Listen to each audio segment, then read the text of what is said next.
Today, it's, well, not quite, opposite day, but day 2, if there were 2 days on opposite day. Not quite.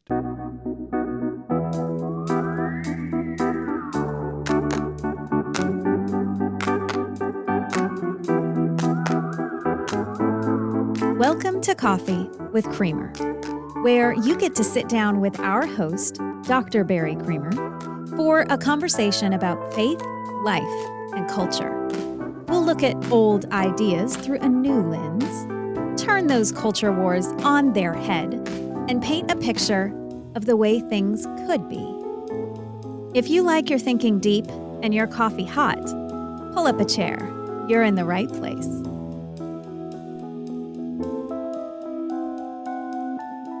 So last time we talked about ironies that go with the sense of opposition, where the opposite of what you expect comes to pass in some context or another. And we talked about what opposites are. And by the way, I just want to mention a listener and friend, Joe Wolf, putting out a book here pretty soon called Irrational God or Rational God. I can't remember exactly the title, but you'll be able to look it up and find it. Great thinker and he used mathematicians as a mathematician and a lot of logic to make these observations about God that are really interesting. So if you get a chance to look at the book, I encourage you to do so. And thanks to Joe Wolf for letting me read the chapters ahead of time. It was a lot of fun. Anyway, I say all of that because we were talking about logic a little bit and the fact that opposites are more than just opposites, that we could actually spend a lot of time talking about the nuances of what opposites are, because there are direct opposites, contradictories, as we talk about, and then there are contraries and subalterns and subcontraries, and there's all kinds of opposition out there. And so we spent the last time talking about how, in reality, opposites most often are things that are almost identical and then differ in exactly one quality, like -5 being the opposite of 5 in some considerations. So the point is that I'm not just talking about opposites. I'm trying to talk about the nuanced reality that we have to deal with in order to interact with the world as it actually is. And the way we like to do that is to treat it like it can be easily bifurcated. There's that half over there, and ne'er shall it touch this half over here. And think of it, and how people say this very often is in black and white terms. But that's highly misleading, because sometimes black and white are loaded terms in themselves, and sometimes what we mean by that, or what a person is saying with that, is that there is no nuance whatsoever, and that there are no gray areas. But even gray implies for most people a sort of moral capitulation. Oh, we can compromise on anything. So we start to miss the whole conversation. So my point is to emphasize that even things we think of as being as far apart as they could possibly be are actually a lot closer together than we would like to think, or than we normally think. And the fact that we put them in the same category and say, look how different those two things are, tells you how similar they are in our minds. Why did we think we needed to point out that they were different? Because they have all of these other characteristics that make us think they should be the same. Anyway, I'm getting too wound up and haven't even gotten to the topic yet. So to get back to the topic, we went through a few examples of how things that we think of as the same have this ironic tension in them, or things that we think of as being opposites, have this ironic tension in them, so that they're surprisingly similar. And I used altruism and spite as the most significant example. We also talked about crying and laughing and gave a historical example of that, but ended up in a place where I was saying, in reality, that for us to see, because of spite and altruism, for us to see how close together all these things can be, would also require us to have some kind of just basically supernatural intervention in the world to change the way we think about everything. And I didn't explain why that is. We didn't get to the point of really covering why that is and why it's important. And that's what we'll do today. That's the goal, to think about how important it is to have a radical irruption, that's with an I, into the environment, into the world, to avoid the inevitable collapse of our interest into what would normally just be selfishness, or at one level or another, for us just to be selfish. And I haven't explained how we would get there yet. Obviously, I introduced the concept of altruism, and I mentioned the book about George Price and his history, The Price of Altruism, in which I found a lot of this sort of stimulating conversation that provoked a lot of the ideas that I'm talking about now. Some of these ideas are directly related to that. Some are very indirectly related to it, but they all do lead to this conclusion that we need to be aware of how important it is that we accept this supernatural disruption of our way of living in the world. So I want to get there with one more example of a contradictory that we would think of as not being compatible at all, and that we do think of that way, but which in reality, and I'll give two different versions of the contradictories, which in reality are they have a lot more common ground than we would like to acknowledge. And we'll do it with public policy, with economics, with the way people think about politics a lot right now.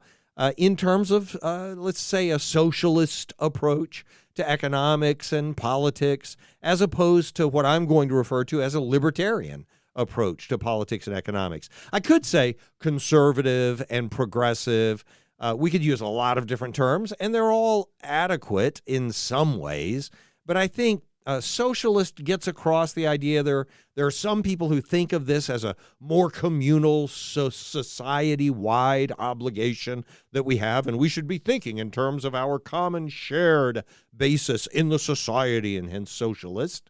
And then the libertarian side that is all about liberty. It is the individual that matters above and beyond everything else, and you maintain the society solely so you have a context within which individual liberties can be maximally realized. So those two are about as opposite an ideology as you can imagine in terms of what I want to discuss. So let's take it from the perspective of someone who would be a libertarian, and which, again, I mean, I'm just full disclosure, that's more my inclination. I'm naturally and throughout my life inclined toward libertarian views, towards a real focus on individualism. And, over the decades, I've become more aware of how important the communal elements are, but it's still my default position to advocate for personal liberties. I can't break that priority. It's just built into me. So with that said, and I'm not sure I want to, by the way, with that said, the first of these is much easier for me to say. So it's the thing that we would refer to as the socialist contradiction. So as a libertarian, from a libertarian perspective, a libertarian could say that socialists say this. And what I'm going to try to do, so I just want you to be able to hang with me through this little part of the conversation, and then we're going to replicate it on the inverted side. So on this side of the conversation, I just want to show you how a libertarian would look at the socialist argument and say, well, that's self-contradictory. Those people are just they're talking out of both sides of their mouth, and they're not recognizing that they're contradicting themselves. So here's the socialist contradiction from a libertarian perspective. It's not the only criticism that could be made. Not every libertarian would agree with it. I'm a libertarian, so I can say this is a libertarian's perspective on a socialist contradiction, because it's one that I've held in the past. And yeah, I don't think it's completely inaccurate in the present. It's maybe not nuanced completely, but it's there. Okay, I know. Move on. Here we are. So a libertarian could say this. Well, look, the socialists say money in the hands of the successful, and I'm exaggerating it. This is hyperbole. Money in the hands of the successful is a sign of their selfishness. So that's, they're rich because they're greedy and they're evil. That's what a socialist could say from a libertarian perspective. That's what the socialists say.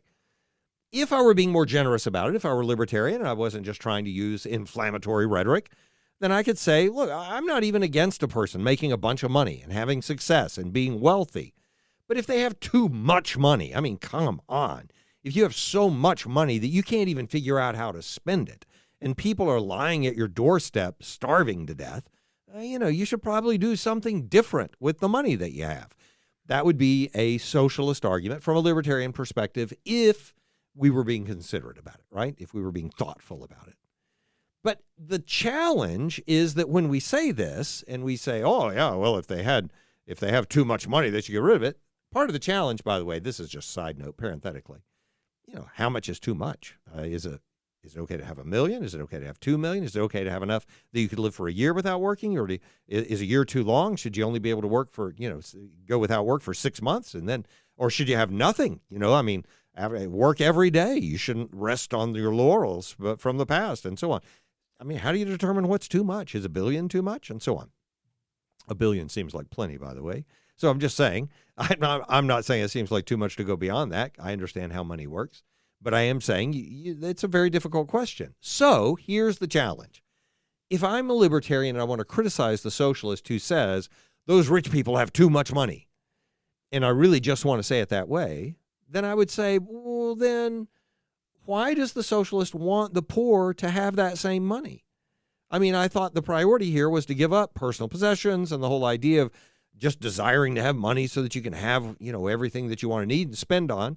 So in other words, a libertarian could make the critique of a socialist. And as I said, this is not as finely nuanced as it probably could be. I know it's not because it's just, but I have heard it, and I've heard it this way, and I've heard it even less nuanced than this in the mouths of real people.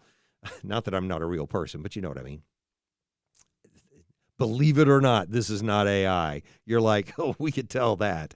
It could be A, but not I, that's for sure. So anyway, the point is here, come on, give me a break. We're back to this. The point is that if you put it in a single statement, it is a libertarian saying, socialist justice seems to say these people are wrong for keeping or using what these people feel cheated, these other people feel cheated by not being able to keep or use for themselves. Well, that doesn't make any sense. If you give people money, they have it. And if you don't give it to them, and whether they earn it or not, I'm not talking about that. If you don't give it to them, they don't have it. Everybody gets money from somebody else. So if somebody has money and you say, oh, they shouldn't have money because other people don't have it, what's the solution to that? Nobody has money, or you redistribute the money, in which case, well, then everybody's got the money, and you're like, oh, yeah, but they all have the same amount. Really? Is that what we really think is going to happen, and do people all want the same amount of things? So it just seems like there's a contradiction in saying we don't want people to be focused on money, but we want to be able to focus on money and giving it to different people than the ones who have it, who focused on it in order to get it, by the way. But we want to be able to take it from them to give it to the people who didn't focus on it because it's not important to them or important to us, but it's important to us to get it to them. That seems, you can see why a person might think there's a contradiction in there, right? I'm not saying there is. I'm not saying it's a satisfactory argument. It's not. But I hear it. I hear arguments very similar to that all the time. And to be fair to the socialists here, and I'm not one, but to be fair to the socialists, their actual claim is different. It's not whether or even how much money people have. A societal agreement is what people have about what should amount to the least amount of wealth or money or provision or whatever our society of shared wealth should tolerate a person being able to have or being deprived from having.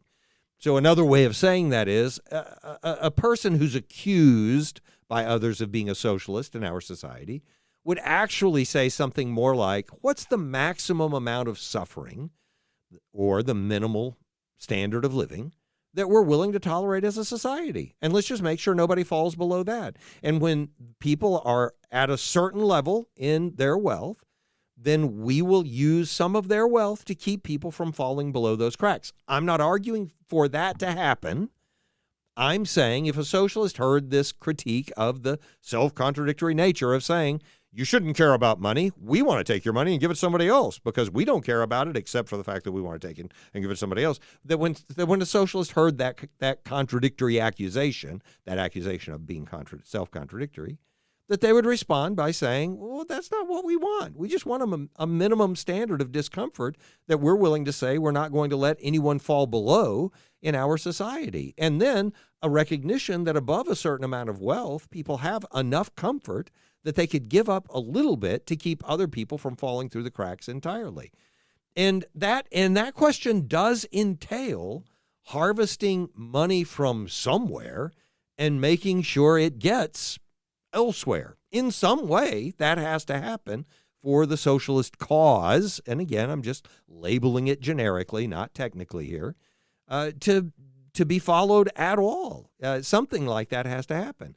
And so, you can understand why a libertarian would criticize that. Okay, so let's talk about how a socialist might talk about a libertarian. And I can talk about this freely because I've had these accusations made against me readily throughout most of my life.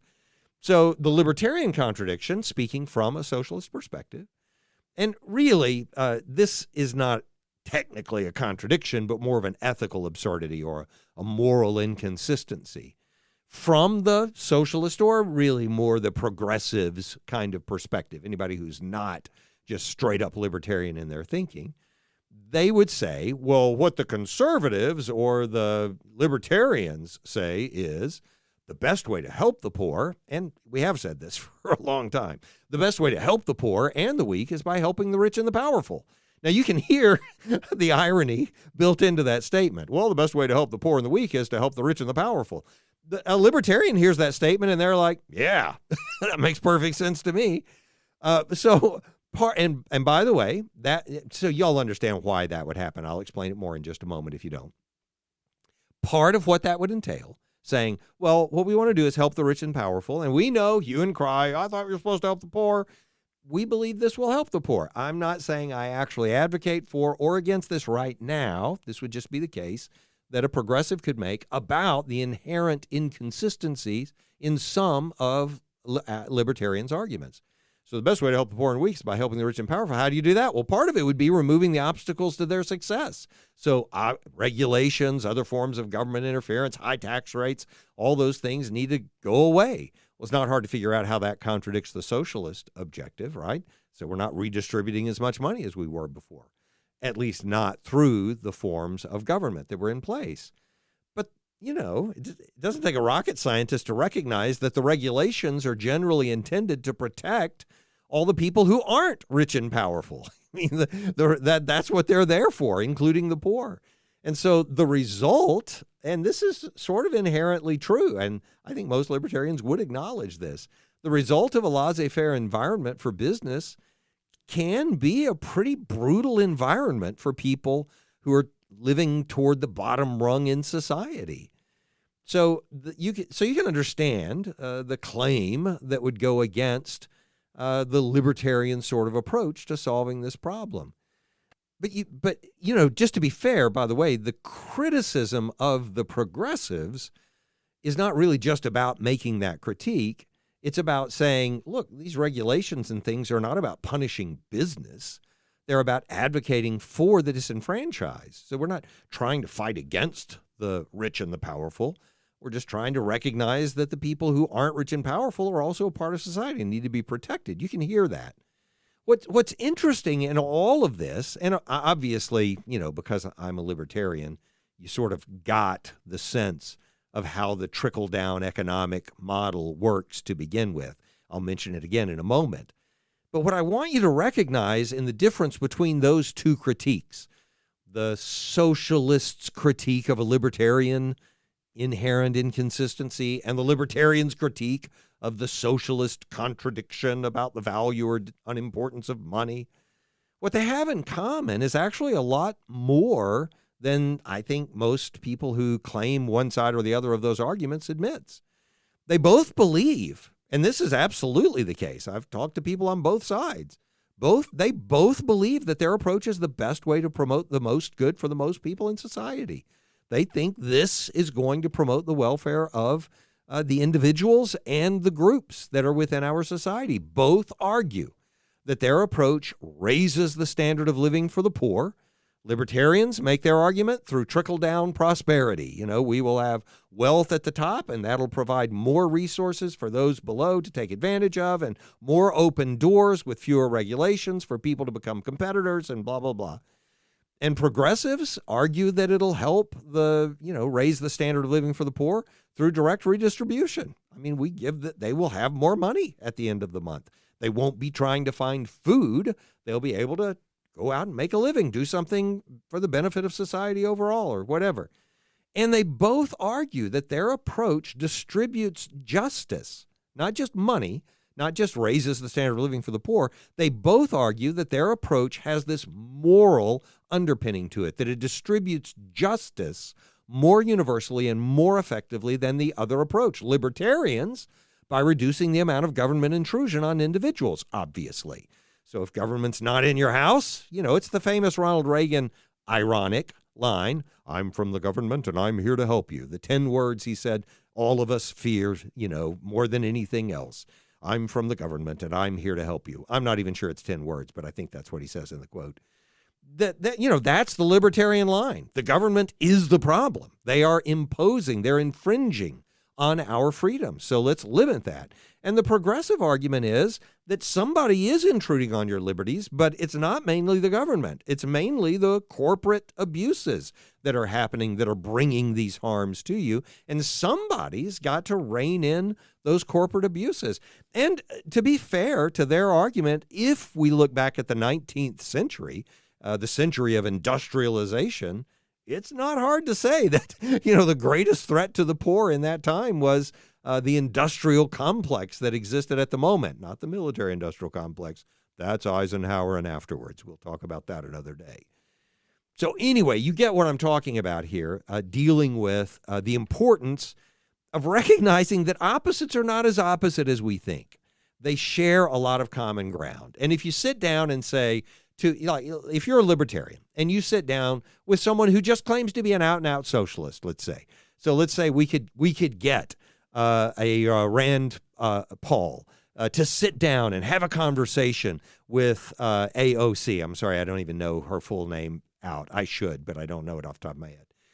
Alexandria Ocasio-Cortez. There you go. I got it pulled out. Let's say we could get them to sit down and actually talk to each other like human beings. I don't know that that's possible. Let's pretend for a moment that it were possible. They could actually begin by saying, so what's your goal? Well, look, my goal is to advocate for the people who are being excluded from a lot of the basic benefits of living in this society. I want them to be provided for better. And then if they could both acknowledge that they actually both do want to do that, and I think they do. I don't know how sincere they are as human beings. I don't know them personally. But I mean, their public personas at least claim that they want to do that. And if that's the case, then you could have an actual conversation about it. So I had mentioned to you before that the longer I lived, this is how we ended the last episode, by the way, that the longer I lived, the more I realized how intertwined all of these arguments are, how close together all of these oppositions are. And so it becomes less and less beneficial in my mind just to have a diatribe or something else, and instead recognize that there actually is a value in having and when I say a conversation, I don't mean a salesman's conversation. I'm not being insulting to salesmen, but I mean, as a salesman, you're just on a path to get to a sale. That's your job. Get to the sale. Get the name on the dotted line with the contract. That's not what I mean by let's have a conversation and let me somehow wheedle you into agreeing with me when you didn't even realize you were changing your mind. I don't mean that. I mean literally listen to the other person and maybe even, I can't imagine it being the case, but learn something while we're doing it. It's mind-boggling how many things have clicked in my mind and made me say to myself, how could you not have seen that before? Because I just listened to someone. And it took me decades to get there. So believe me, I'm not patting myself on the back. If anything, I'm self-flagellating in the moment. Why on earth did it take me so long to start listening to people? And I barely listen now. I can't even hear what you guys are saying. So anyway, the point is, it's not just that, but to have a conversation. So that's where we ended the talk last time. So what I want to do is go back to why I was saying that supernatural intervention that I mentioned right at the beginning of today's episode, why that's so important, why it's so critical to what we're doing. And it inevitably brings me back to the talk that we were having about altruism, when we were talking about altruism and spite. And the reason that it does is because, and this is true in every kind of theory, in evolutionary theory, in everything that would deal with the realm of human interactions. So evolutionary theory, sociology, politics, my personal years of experience and observation. I'm sure for counselors, Daisy, who produces the show, is a licensed professional counselor. I'm sure she would see it as time goes by and she deals with more and more clients. I just, it's inherent to how human beings relate to each other and interact. And it is an inevitable contest regarding altruism. And I do mean contest. There is a cost for being altruistic, which sounds odd because the cost of being selfish is that you can't be altruistic. So you give up some selfishness and become altruistic, and you would think the cost of altruism is just selfishness. That's what you give up. You have to lose some selfishness, and you do.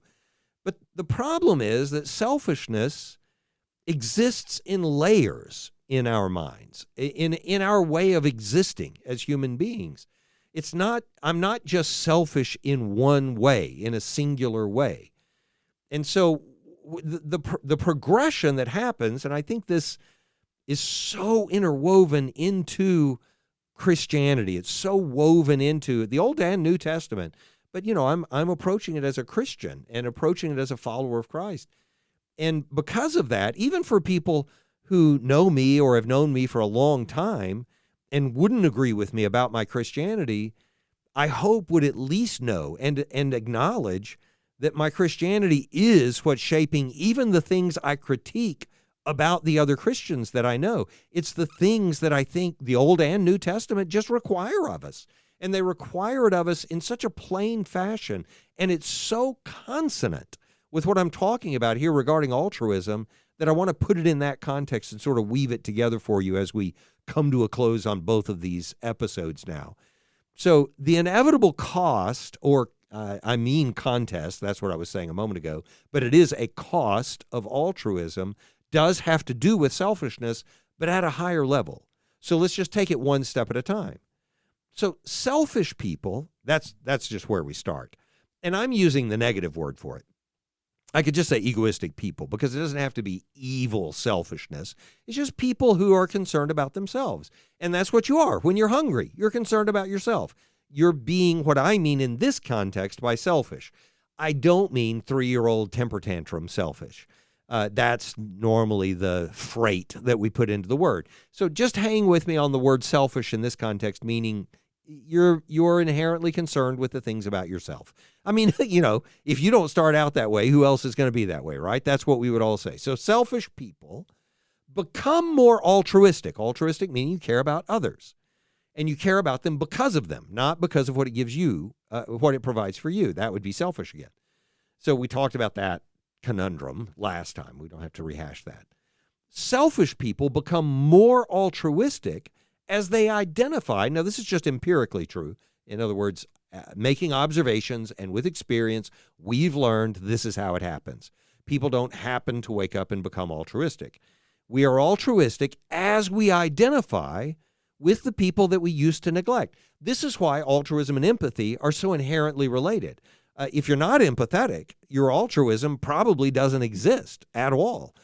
Empathy meaning you actually identify with that person's suffering. You identify with whatever that other person is experiencing. So selfish people become more altruistic. This is not quite tautological, but it's awfully close to it. Selfish people become more altruistic as they identify with the people that they used to neglect, as they develop empathy, therefore, for the people that they used to neglect. And this makes sense. That's the basis for the command that we love our neighbors as ourselves. How many times and how many episodes that are brought up Leviticus 19? The answer to that question is not enough.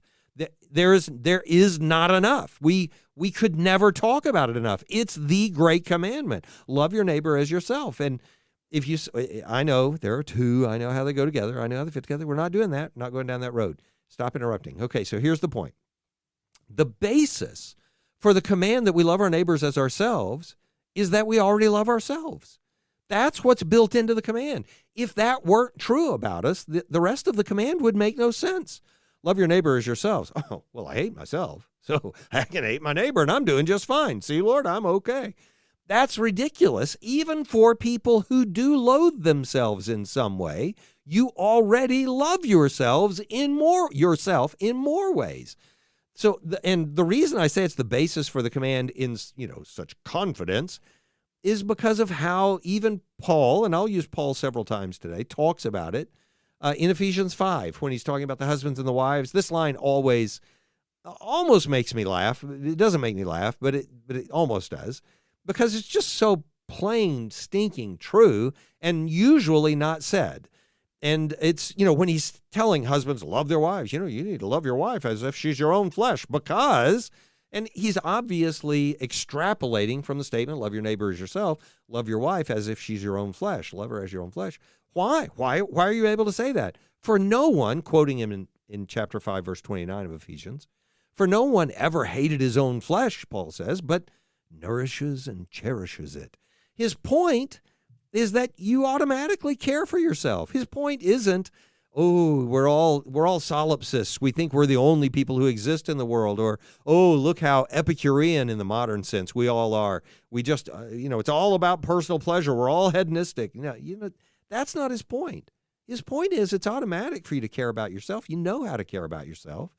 The question is, can you care about the one flesh you've united the way you care about yourself? And that would be identifying with them as one flesh. So the basis of the command to love your neighbor as yourself is to recognize that you do love yourself. You know how to care about yourself. And what you need to do is identify with someone else closely enough that caring for them is as natural as it is to care for you. That's what the basis of the command is.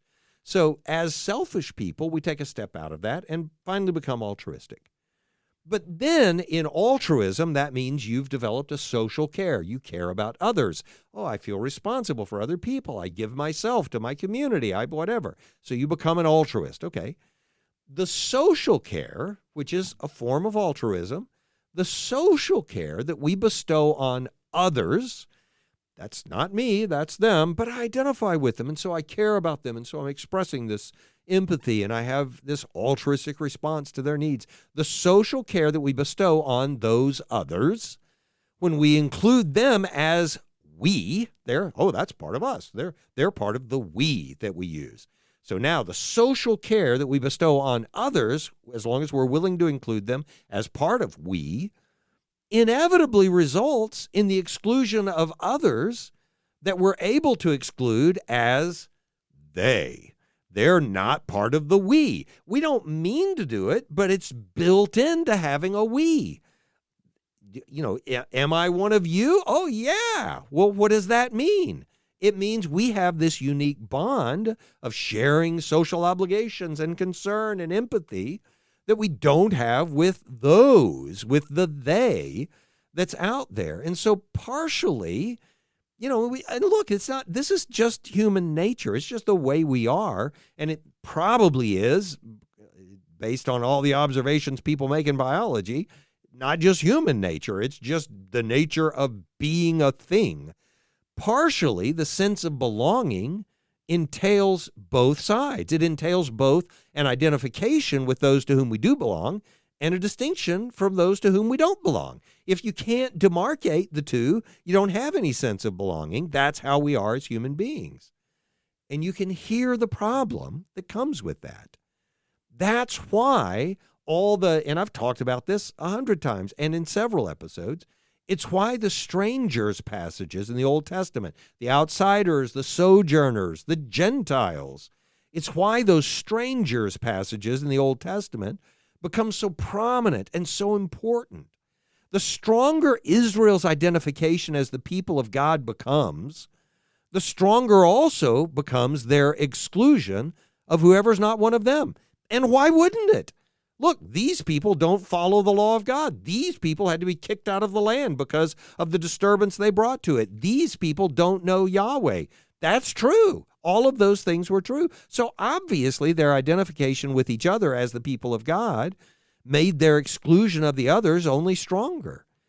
And that, which is human nature, which was perfectly understandable. We have a temple. We have priests who can go into it, and some of us can't. And we have men who can and women who can't. And we have all these groups that we've created. Inherently, we're going to start thinking, some people are just excluded from the group. That is so automatically present in us that, again, reading the Old Testament, it's right there in all of the books. It's constantly pushed back against by the prophets. It's not like any of this surprises God. So if you read about Jonah going to Nineveh and talking to the Assyrians, it's not about the Assyrians and the Ninevites learning a lesson. It's about Israel learning a lesson, that God wants them to repent and to extend his grace to them in exactly the same way he wants to extend it to Israel. And that's part of his extending grace to Israel, is for them to learn that. If you read the book of Amos, you go from the transgressions of all of them, all of those people, Damascus and Gaza and Tyre and Edom and Ammon and Moab and Judah. Wait, that's us. How could we be included among them? It's a major theme in the prophets. It's not a minor issue, which is why when you get into the New Testament, the mystery of Christ himself is so specific in Ephesians 3. Paul says it this way in Ephesians 3, starting in verse 4. When you read this, Paul says, you can perceive my insight into the mystery of Christ. Not a mystery, the mystery of Christ, which was not made known to the sons of men in other generations, as it has been now revealed to his holy apostles and prophets by the Spirit. Well, what's the mystery, Paul? This mystery, he says in verse 6, is that the Gentiles are fellow heirs, members of the same body, and partakers of the promise in Christ Jesus through the gospel. It's not a minor issue in the New or Old Testament that the people we thought were other, were they, are actually us. And it's not a mystery then that what God is teaching us in telling us that they're included is that our empathy, our altruism, our care, our love is supposed to extend as far as his sovereignty and grace extend. And that's over the whole face of the earth. So what I'm saying is this: while our nature, as individuals, as families, as neighborhoods, then as communities, these are all the layers. They're all the layers of our selfishness. As individuals, as families, as neighborhoods, as communities, as regions, now we think of them as states, as nations. If our nature in every one of those iterations is to see ourselves as part of a specific group and care for that group by protecting ourselves or our group from those who are threatening and dangerous outsiders, and sometimes they really are threatening and dangerous. That's just part of the reality.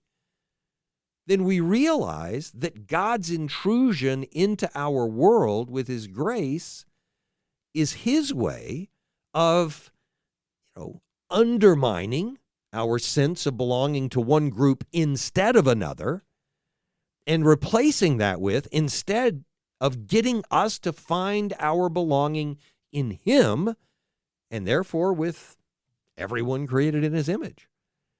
I mean, when Paul is speaking outside the Antonian fortress on the Temple Mount, when they've had a riot, they're trying to kill him. The reason they're wanting to kill him is because he has said all kinds of things to them before he gets to this. I've mentioned this before. He has said that Jesus is the Christ, the Messiah. He has talked about following Jesus. Jesus speaking to him on the road. He's given the story of his conversion. He's talked about his entire testimony, and none of it bothers them until he says, God sent me to the Gentiles. Then they want to kill him. To the who? That's they. We don't care about them. We're going to kill you. And get the picture. This is Lot being killed by the Sodomites. It's the same thing. The whole point is that Paul can't be a part of their society, our inside group, if you won't identify yourself with us instead of that outside group. You have to pick, Paul, and he won't. It's why when he's on Mars Hill, long before that, why when he's on Mars Hill in Acts 17, he gives this message to the people in Athens. He's describing God, and he says, since he himself, and he's describing this to pagans. They're absolutely lost. There are only 2 or 3 or 4 of them who are even going to talk to him about the resurrection when he's done with this message.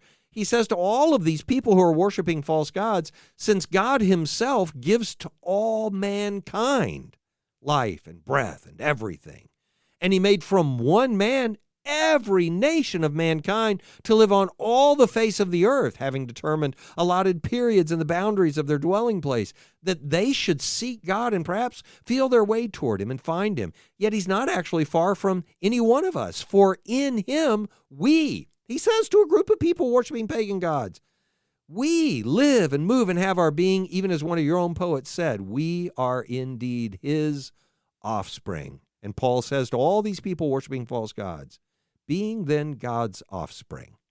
And then he begins to tell them about Christ.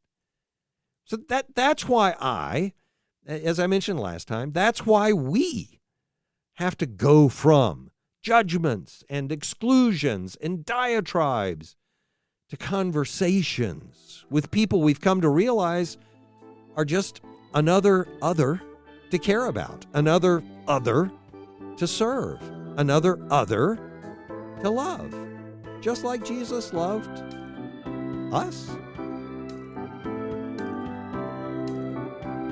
Thanks for joining us for Coffee with Creamer. Your cup of coffee may be finished, but we are not. Come back next week for a refill as we sit down to examine a new set of ideas and cultural issues. Don't miss an episode. Subscribe wherever you get your podcasts or visit our website at barrycreamer.com. Until next time, keep your mug hot and your mind sharp.